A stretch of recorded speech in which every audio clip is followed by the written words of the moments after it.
Hey everyone, my name is Hannah Higgins. I'm a senior here at the University of Wisconsin-Stevens Point, and today we are going to be talking about the difference between voles, moles, and shrews. Now, voles, moles, and shrews tend to have a bad reputation, but they're an important aspect to our ecosystem. Come with me this way. We're going to head on over to our mammalogy lab where we're going to talk a little bit more about our voles, moles, and shrews and the different shapes and sizes that they come in. Hello folks, and welcome into our mammalogy collection. We are lucky enough here at the University of Wisconsin-Stevens Point to have our mammalogy collection housed here on campus in our T&R building. And lucky enough for us, we got to take a little trip on over to our T&R building where we're going to talk a little bit more about voles, moles, and shrews and how they're diverse in both shape and size. To start us off, we're going to start with our voles. There's two voles that you can find out at Schmeeckle Reserve, and that is our redback vole, which is seen here. Our red-backed vole has reddish color on its fur, as you can kind of see on the top here. They tend to have a little bit more of a rounded snout as well as more rounded ears. So that's a good way to be able to spot if this is a vole or not, is based on that face shape. Our second vole that we have out at Schmeeckle Reserve is our meadow vole. So our meadow vole is a little bit larger than our red-backed vole, but it's also a little bit more brownish in color. But similar to that red-backed vole, it has that nice round face shape as well as those larger, rounder ears. So a great way to be able to tell that this is a vole. The next species we're going to talk about is our mole.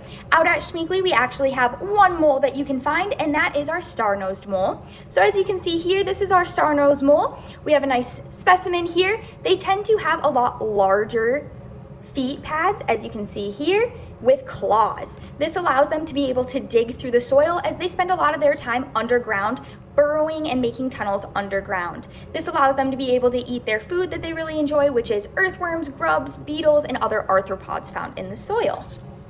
And last but not least, we have our shrews. So there's actually three different types of shrews that we have out at Schmeeckle Reserve. It is our masked shrew, Arctic shrew, and our short-tailed shrew. So our masked shrew is actually pretty small. This is our specimen here for our masked shrew. And our masked shrew is a little bit smaller, but the way to tell the difference between a vole and a shrew, or a vole and a mole, is the sense of their snouts. So when looking at our shrew here, you're going to see that it has a lot pointier snout that you can kind of see here. This guy's a little bit small, so it might be a little bit difficult to see. But if we look at our next shrew that we have, which is our Arctic shrew, you're able to see that there's a nice pointy snout on our specimen here. They don't really tend to have big claws like our moles, and that's because they're not always spending a lot of time underground. If they are underground, they're normally using tunnels that were already pre-made by other moles, or they're running through vegetation, which the voles have created the tunnels for them there. And last but not least, our third shrew that we have out at Schmeeckle Reserve is our short-tailed shrew.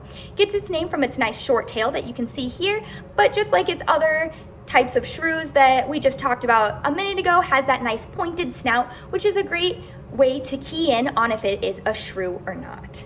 So thank you all for joining us here at our collection here at the university. We're now going to hop back outside. Voles, moles, and shrews share many aspects of life.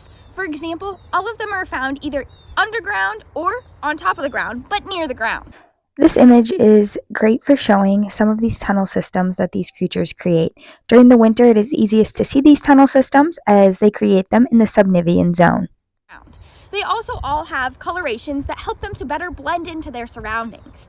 And last but not least, they're an important food source for many predators. For example, raptors, snakes, and weasels all really enjoy to eat these creatures. Voles, moles, and shrews play an important role in our ecosystem. Moles are extremely important in soil management. They help to aerate our soil by being underground and creating tunnels. When it comes to shrews, they're important for keeping populations of insects in check. So they're really good at eating a lot of those insects that could get out of hand if they're not around.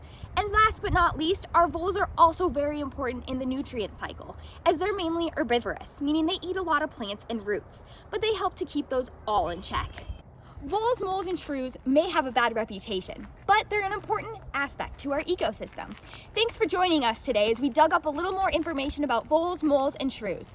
I invite you to either like, share, or comment one of your favorite vole, mole, or shrew stories. And I invite you to stop out at Schmeeckle Reserve to see if you too can find a vole, mole, or shrew.